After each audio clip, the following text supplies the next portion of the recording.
Assalamualaikum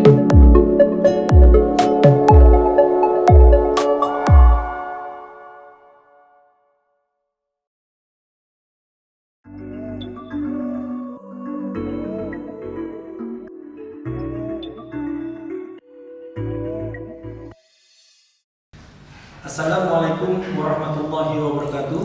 Salam sejahtera untuk kita semua. Perkenalkan, saya Gustian Ramaputra, Magister Manajemen Sistem Informasi yang saat ini merupakan dosen tetap di program studi Ilmu Komputer Fakultas Matematika Ilmu Pengetahuan Alam Universitas Papua. Saat ini saya merupakan peserta sertifikasi dosen tahun 2025 yang bertujuan untuk memenuhi syarat pernyataan diri dosen bidang pengajaran. Saat ini saya diamanahkan untuk mengampu mata kuliah Sistem Informasi di semester 6. Pada mata kuliah ini terdapat 5 capaian pembelajaran lulusan yang dibebankan program studi pada mata kuliah Sistem Informasi. Yang pertama, CPL 03. Lulusan memiliki pengetahuan yang memadai terkait cara kerja sistem komputer dan mampu menerapkan serta menggunakan berbagai algoritma metode untuk memecahkan masalah pada suatu organisasi. Yang kedua, CPL 04. Lulusan memiliki kompetensi untuk menganalisis persoalan komputing yang kompleks untuk mengidentifikasi solusi pengelolaan proyek teknologi bidang informatika dan juga ilmu komputer dengan mempertimbangkan wawasan perkembangan ilmu transdisiplin. Yang ketiga, CPL 05. Lulusan menguasai konsep teoritis bidang pengetahuan ilmu komputer, informatika dalam mendesain dan mensimulasikan aplikasi teknologi multiplatform yang relevan dengan kebutuhan industri dan masyarakat. Yang keempat, CPL 06. Lulusan menguasai secara mendalam konsep teori dan praktik implementasi bidang informatika, khususnya dalam bidang software engineering, kecerdasan buatan dan data science, serta hardware programming dan jaringan. CPL terakhir, CPL 09. Lulusan memiliki kemampuan mengimplementasi kebutuhan komputing dengan mempertimbangkan berbagai metode algoritma yang sesuai. Selanjutnya, dalam mata kuliah Sistem Informasi ini terdapat 5 capaian pembelajaran mata kuliah. Yang pertama, CPMK 1. Mahasiswa mampu memahami definisi komponen dan peran sistem informasi dalam mendukung proses bisnis dan transformasi digital melalui kegiatan diskusi dan pengamatan aktivitas secara mandiri dan terukur.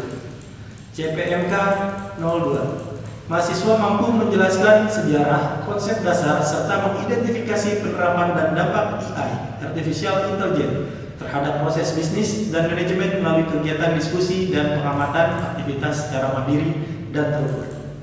CPMK 3. Mahasiswa mampu memahami karakteristik Big Data, teknologi pendukung, serta menganalisis dampaknya terhadap desain dan pengelolaan sistem informasi melalui kegiatan diskusi dan pengamatan aktivitas secara mandiri dan terukur.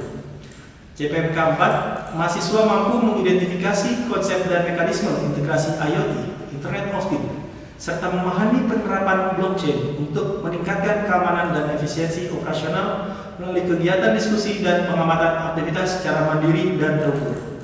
Dan yang terakhir, CPMK 5. Mahasiswa mampu mengidentifikasi dan mengevaluasi isu privacy, dilema etika, prinsip keberlanjutan atau Green IT, serta strategi manajemen perubahan dalam implementasi sistem informasi melalui kegiatan diskusi dan pengamatan aktivitas secara mandiri dan terukur. Berikut adalah cuplikan pengajaran mata kuliah Sistem Informasi yang saya bawakan selama perkuliahan di pertemuan 15 sebagai syarat pernyataan diri dosen bidang pengajaran. Berikut videonya. Baik, dimulai ya teman-teman. Assalamualaikum warahmatullahi wabarakatuh. Waalaikumsalam warahmatullahi wabarakatuh. Selamat pagi, salam sejahtera untuk kita semua. Sebelumnya terima kasih telah datang pagi hari di perkuliahan kita selanjutnya di pertemuan akhir ya, di pertemuan 15. Kita membahas bagaimana sistem informasi pada saat ini itu bisa mempengaruhi suatu bisnis. Pada sekarang di era modern ya, era industri 4.0 gitu.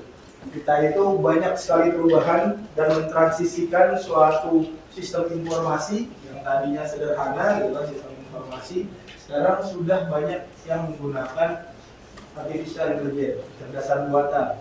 Sistem informasi sekarang sudah sangat luas sampai harus menggunakan Internet of Things. Mulai dari misalkan kalian masuk gate di tol pada saat ini, itu udah beda banget kan ya, kayak 10 tahun mungkin yang masih membayar suatu pembayaran melalui uang tunai. Oke, pada saat ini kita coba mendiskusikan terkait transisi dari pengembangan sistem informasi itu sendiri untuk bisnis. Di sini ada tujuan pembelajaran kita, di mana tujuan pembelajarannya terdapat 5 poin gitu. Yang pertama adalah bagaimana sih caranya kita bisa mengembangkan sistem informasi yang sesuai pada isu atau pada suatu hal yang booming pada saat ini, tren isu pada saat ini. Yang kedua, bagaimana kita nanti bisa menjelaskan si transisi sistem informasi dari yang sebelumnya sistem informasi itu seperti apa. Diharapkan nanti teman-teman setelah keluar dari mata kuliah ini dengan pertemuan terakhir, kalian tuh sudah paham dan sudah bisa menjelaskan sistem informasi yang baik di korporat. Di saat kalian masuk korporat atau institusi, kalian melihat nih sistem informasinya nih. Oh Pak, sepertinya sistem informasi pada saat ini harus ditingkatkan atau harus diimprove. Karena kenapa? Sesuai tren isu di atas sebelumnya. Yang ketiga, mahasiswa diharapkan bisa mengidentifikasi komponen-komponen penting. Kenapa sih Pak harus komponen penting? Itu mempengaruhi efisiensi dan juga efektivitas di dalam pengembangan sistem informasi. Yang sudah kita pelajari sebelum-sebelumnya di sistem informasi itu adalah siklus hidup sistem itu sendiri, ya kan? Jadi kalau misalkan kita memiliki suatu komponen yang tidak tepat, itu berguna nggak? Nggak berguna, atau kalaupun berguna, dia bergunanya cuma sedikit, gitu. Atau pada hal-hal tertentu aja. Nah, itu kan sangat merugikan ya di dalam kos, ya kan? Di dalam kos untuk pengembangan sistem informasi itu sendiri. Yang keempat, menganalisa transisi pada saat ini. Case-nya ini kita ambil di Indonesia aja, biar kita bisa membangun negara kita ini sistem informasinya lebih maju gitu. Di sini termasuk tantangan dan juga solusi. Jadi diharapkan teman-teman juga bisa mengatasi suatu challenge dengan menjadikan suatu solusi. Jadi kalau ada tantangan jangan tahu aja, tapi kita mengharapkan mendapatkan gitu, atau kita bisa memberikan suatu solusi untuk suatu tantangan tersebut. Kalau contohnya tantangan di Indonesia pada saat ini adalah suatu ekonomi gitu kan. Pasca Covid Indonesia berasa banget, kalian berasa kan ya? Ini uang jajan ada yang berkurang kan nih? Berkurang ya, uang jajan berkurang gitu. Nah nanti itu adalah tantangan kita nih. Dan kita harus bisa menjadikan solusi itu. Kebetulan penelitian saya juga sedang mengatasi hal tersebut gitu. Dimana nanti kita coba untuk mencari tahu gitu faktor dari penurunan ekonomi di Indonesia itu karena apa. Jadi itu nanti ada di sistem informasi. Sistem adalah suatu komponen yang saling terintegrasi gitu kan. Jadi kita cari artiannya sistem informasi. Komponen tersebut terbagi menjadi banyak hal yang saya sudah jelaskan di pertemuan sebelumnya. Jadi mungkin kalau kita ngomongin sistem itu ada 3 hal, ingat kan ya? Apa yang pertama? Input. Oke, input. Yang kedua adalah suatu proses. Oke, yang ketiga output.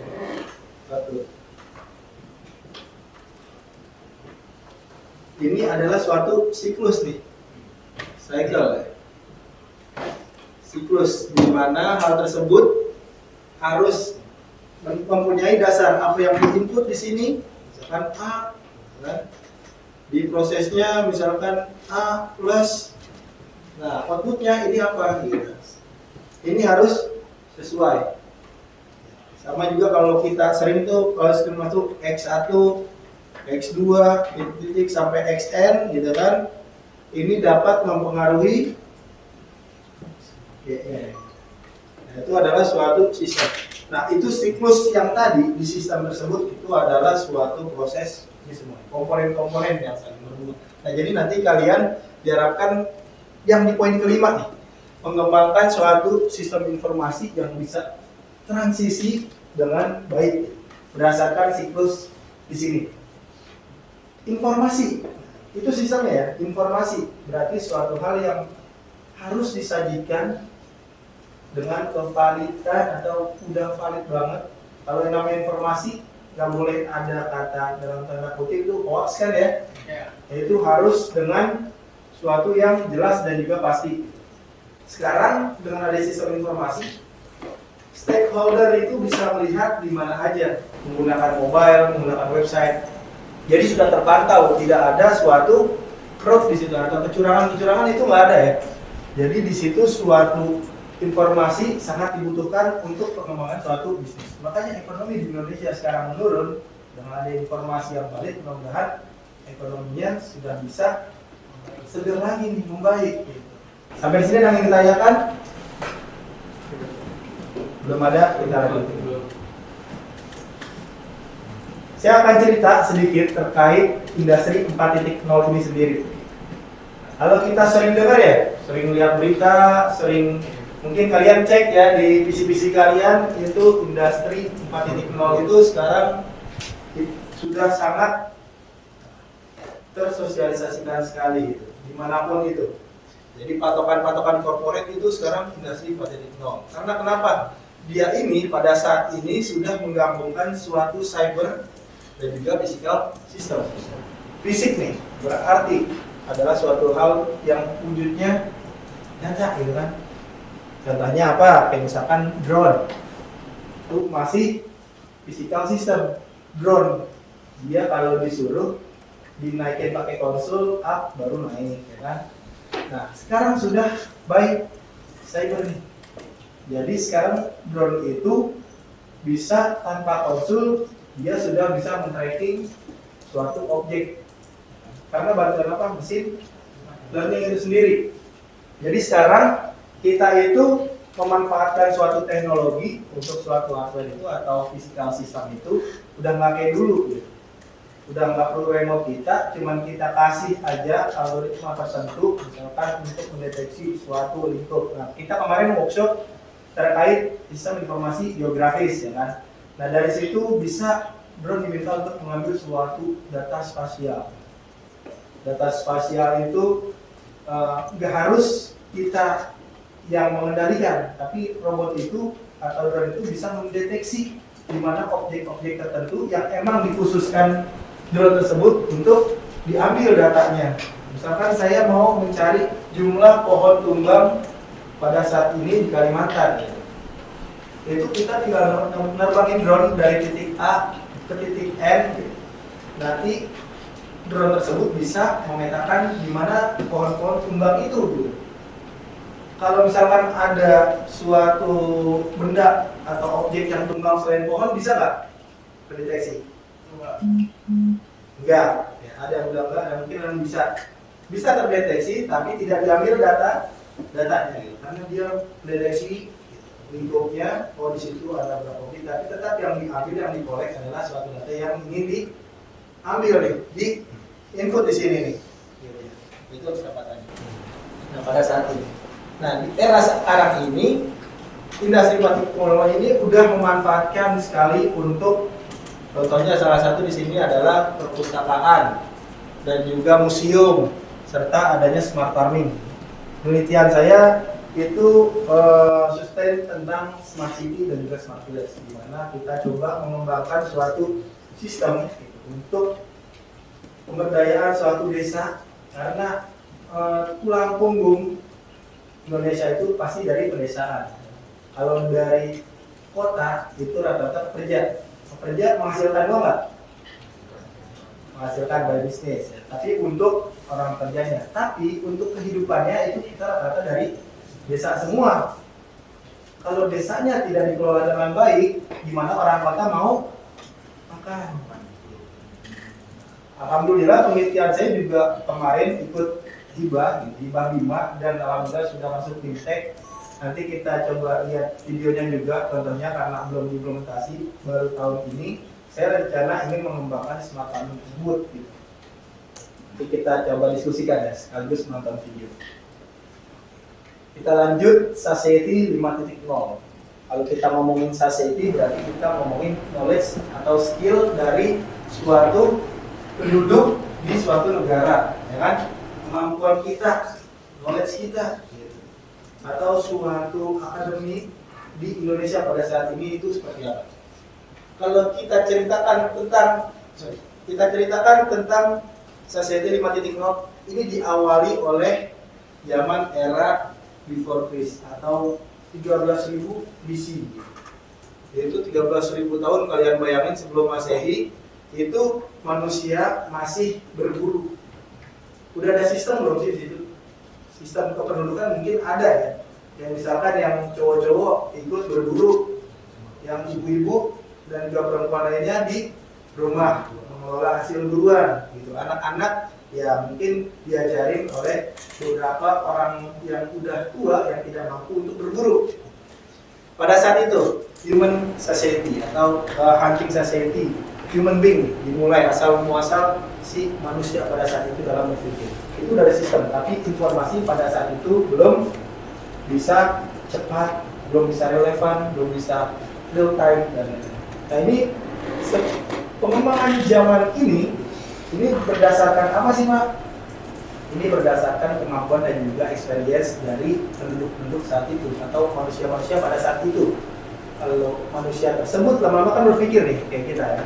Kita improve dari pengalaman. Oh, ternyata pada saat berburu kita menemukan suatu pemetaan nih. Si hewan buruannya itu larinya ke arah barat gitu. Nah, akhirnya kalian bisa menemukan goa-goa peninggalan zaman dahulu itu dicoret-coret, ya kan? Karena kenapa? Dia sudah praktikum tuh, udah berburu dan dia bisa memberikan suatu informasi tersebut ke generasi-generasi selanjutnya. Makanya kalau kalian sering nonton film yang era-era purba gitu kan, pasti yang dilihat sebagai peta adalah suatu apa? Gua, ya kan, pohon dan ada coretan juga. Oke, sampai di sini ada yang mau ditanyakan? Ya kan? Satu pertanyaan. Gimana? Ya, Mbak Amanda, silakan. Ini kan tahapan dari awal ya Pak, dari industri tahap 1 sampai tahap 4.0. Kira-kira di setiap tahap itu tantangannya apa sih? Oke, di setiap tahapan itu tantangannya apa? Bagus banget nih pertanyaan dari Mbak Amanda. Setiap tahapan dari industrinya ya. Yang pertama, kalau kita ngomongin suatu sistem, pasti kita ngomongin suatu infrastruktur atau kesiapan dari lingkupnya apa nih? Perusahaan kah, negara kah, atau personal kita sendiri.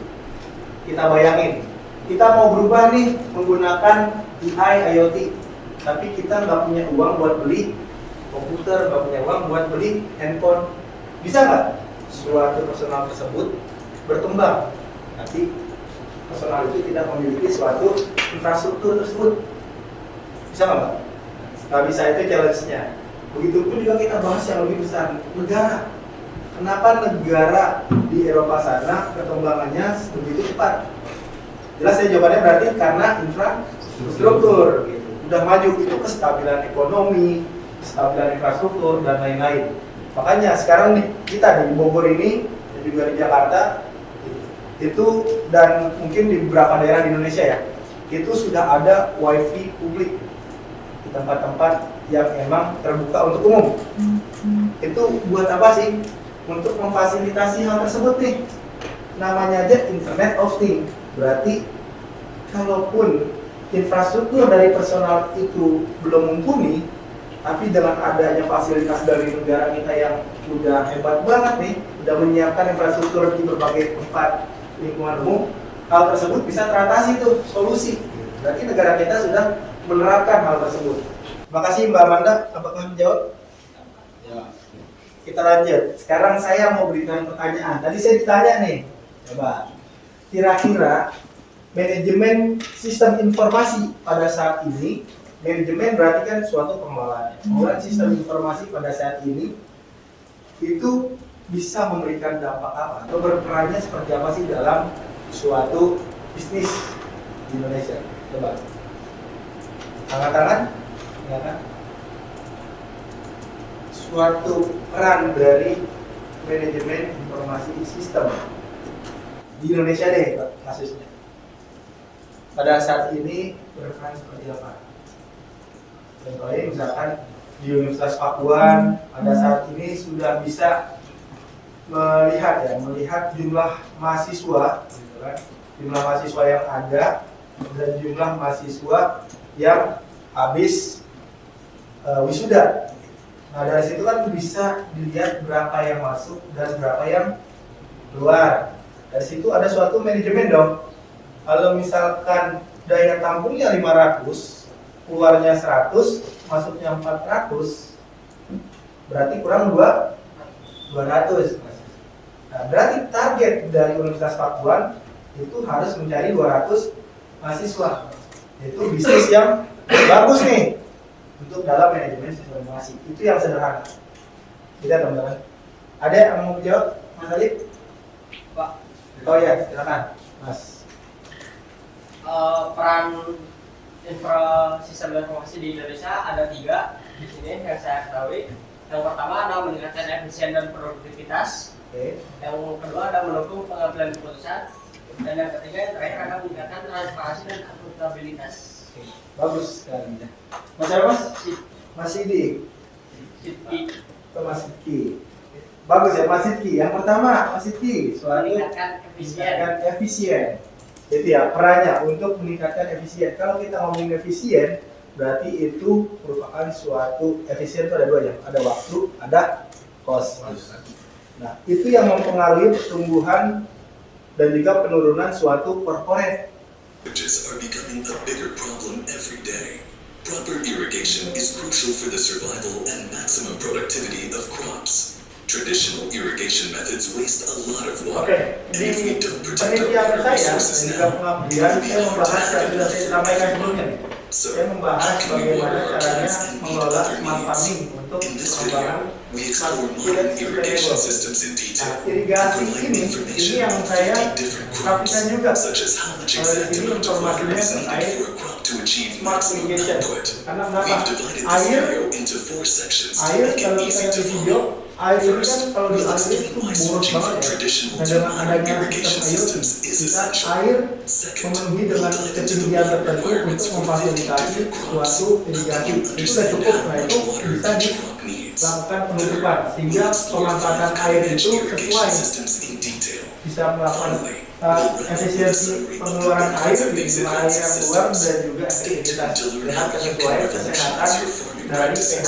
tanah Why tersebut. are modern Nah, irrigation systems essential? Oke. Ini merupakan suatu transisi juga yang sudah pernah kita bahas di pertemuan sebelum-sebelumnya terkait SDLC ya kan, fase dari sistem development life cycle sendiri. Nah ini saya berikan untuk penambahan dan juga reminder gitu, untuk kita semua. Nah ini yang sudah saya jelaskan tadi terhadap stakeholder atau level manajemen di suatu perusahaan, di mana terdapat 3 di sini. Nah, lalu yang terakhir ini adalah faktor eksternal. Namanya konsultan ini, dia ada konsultan internal, ada konsultan eksternal. Kenapa kita membutuhkan suatu konsultan eksternal? Karena konsultan eksternal itu pasti sudah menghandle beberapa corporate kan ya, sehingga sudah melakukan riset terlebih dahulu tuh. Jadi di saat ada hiring dari corporate yang pada saat ini, si konsultan itu bisa menceritakan tuh pada saat ini kompetitor sudah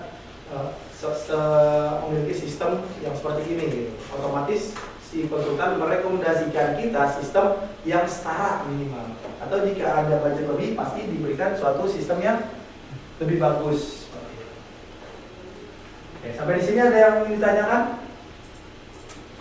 Sebelum terakhir ini untuk pembelajaran ya, saya berikan beberapa slide terkait penjelasan yang untuk pembelajaran. Nah ini adalah suatu sistem yang pada saat ini coba mulai dirintis, banyak dirintis desa-desa gitu terkait smart farming, bertransisi tadinya tradisional farming yang tadi di video tuh kan, irigasi buka tutupnya manual. Kalau misalkan tiba-tiba habis buka irigasi terus diajak main badminton gitu kan, terus lupa nutup, tiba-tiba banjir tuh pertaniannya. Itu kemungkinan terjadi nggak sih human error? Kemungkinan ya, bimbingan error itu potensinya sangat besar. Ini merupakan suatu penilaian, asesmen dari infrastruktur. Di sini ada areanya, IT infrastruktur, dan di sini ada pertanyaannya, nanti kalian bisa menjawabnya, disesuaikan just in case dengan kasus yang kalian sedang alami. Kalian bisa menjawab terkait question ini. Ada dari 4 area ya, infrastruktur, human resource, proses bisnis, dan juga culture itu sendiri. Ini merupakan suatu pertanyaan gitu, dan juga untuk diskusi di luar perkuliahan kita pagi hari ini, karena sudah kalian mau ada kelas lagi ya. Ini juga sudah mendekati. Jadi ini pertanyaan bisa kalian jawab sebagai tugas individu. Jadi tugas individu di dalam perkuliahan mata kuliah terakhir ini nanti bisa diberikan deadline-nya besok ya. Karena kita per tanggal 30 sudah UAS ya? Ya. Sudah UAS. Baik, nanti akan saya share juga untuk materinya. Di sini ada catatan untuk kalian mengingat gitu. Seperti biasa setiap perkuliahan saya memberikan suatu rekomendasi dan juga bacaan-bacaan untuk kalian. Jika kalian di luar kelas itu mau mengingat kembali topiknya, sudah saya siapkan by deskripsi. Jadi seperti itu. Oke, terima kasih. Dan di sini terakhir, ini tugas yang sebelumnya ya. Tugas yang sebelumnya oleh kelompok kalian, terus juga sudah kalian kerjakan. Tapi nanti perlu review gitu. Nah, ini nanti ada terkait project based learning dari MBKM kita. Oke, terima kasih. Mungkin sebelum akhir perkuliahan di pagi hari ini ada yang ingin tanyakan atau sudah jelas semua teman-teman? Sudah jelas ya? Kayaknya lemas banget belum sarapan ya? Sudah jelas? Jelas. Baik, alhamdulillah jika sudah jelas. Terima kasih buat teman-teman sudah hadir di perkuliahan kita, kuliah terakhir pertemuan 15 dan minggu depan kita akan UAS. Sebelumnya saya mohon maaf jika masih terdapat gitu kekurangan di dalam kita berdiskusi, tapi saya selalu membuka teman-teman semua jika ada yang ditanyakan, biasanya bisa langsung ke saya walaupun di luar kelas gitu. Saya open minded gitu. Kalaupun kalian ada penelitian, boleh ditanya ke saya juga. Free, ya kan? Dosen pembimbing dan juga dosen mata kuliah gitu. Jadi nggak apa-apa nanya aja. Kalau tidak ada, terima kasih. Semoga perkuliahan mata kuliah sistem informasi kita selama 16 pertemuan dengan UTS dan juga UAS bisa diterima dengan baik dan juga menambah wawasan untuk kita semua. Dan saya harap kalian sukses dan juga bisa mendapatkan poin-poin gitu kan yang sangat penting dari mata kuliah sistem informasi dan bisa bermanfaat untuk kalian setelah lulus dari perkuliahan. Karena kalian sudah semester 6 ya, besok tinggal praktik lapang dan juga menyelesaikan skripsi kalian. Oke, sukses terus untuk kita semua dan terima kasih sekali lagi.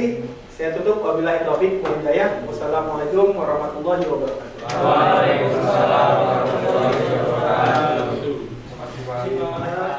Baik, terima kasih bagi semua yang telah menyaksikan video yang saya buat. Semoga bermanfaat untuk kita semua. Saya tutup, wabillahi taufiq wal hidayah. Wassalamualaikum warahmatullahi wabarakatuh.